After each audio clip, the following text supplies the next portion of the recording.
ఇక బొగ్గు తీయకుండా ప్రైవేట్ కంపెనీలను అడ్డుకున్నాం, వేలాన్ని వ్యతిరేకించడం కాబట్టి సింగరేణి పాల్గొనొద్దన్నాం కేటీఆర్.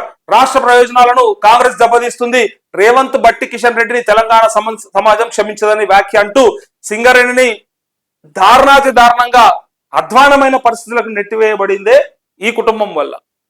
కవిత ఆ సింగరేణి ఎన్నికలలో పోటీ చేసి గెలిచిన తర్వాత అటువైపు తిరిగి చూసిన పాపాన పోలేదు. వాళ్ళ సమస్యలను వాళ్ళ డిమాండ్లను నెరవేరుస్తామని చెప్పి దొంగ హామీలు ఇచ్చి ఆ ఎన్నికలలో గెలిచిన తర్వాత మళ్ళీ అటువైపు తిరిగి చూడలేదు.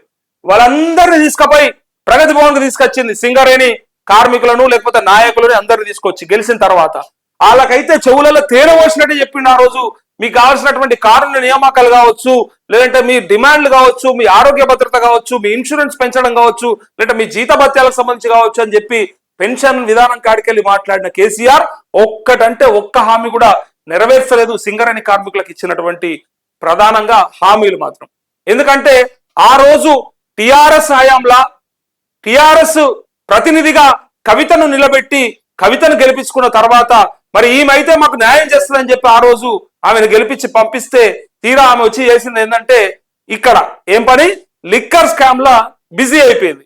ఇక సింగరేణి కార్మికులను పట్టించుకునేటోడు లేకుండా పోయిండు. సో అందుకోసమే అంటా ఉన్నా, నాశనం చేసినోడే ఖరాబ్ చేసినోడే వచ్చి పొడిచినోడే వచ్చి కేసు పెట్టినట్టుంది. ఇది గమ్మతి. ఈడే పొడుస్తాడు పోయి, మళ్ళీ వీడే పోయి సార్ పలానా రోడ్డు నా మీద గొడవనికి వచ్చాడని చెప్పి కేసు పెట్టినట్టున్నది. ఇట్లా వీళ్ళే రాష్ట్రం బట్టి వీళ్ళే ఎలా చెప్తా ఉన్నారు.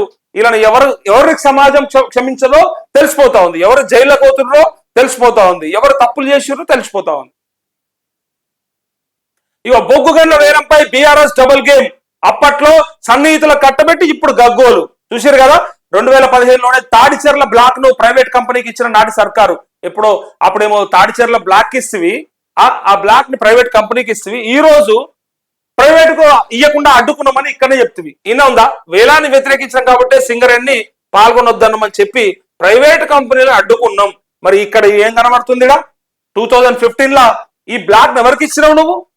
సింగరేణి కాదని ఆంధ్ర కంపెనీకి ఏఎంఆర్ కు 30 ఏళ్ల పాటు లీజ్ ఇచ్చిండు. అట్లే అదే ఏడాది మినరల్స్ అండ్ మైన్స్ చట్ట సవరణకు బీఆర్ఎస్ మద్దతు ఇచ్చింది. ఇక నాడు తెలంగాణలోని బొగ్గు బ్లాక్లను కేంద్రం వేలం వేస్తే చోద్యం చూసింది. నిరుడు వేలంలో పాల్గొనొద్దని సింగరేణికి ఆర్డర్స్, ఫలితంగా కోయగూడెం సత్తుపల్లి గనులలో 2 ప్రైవేట్ కంపెనీలకు పోయినట్టు.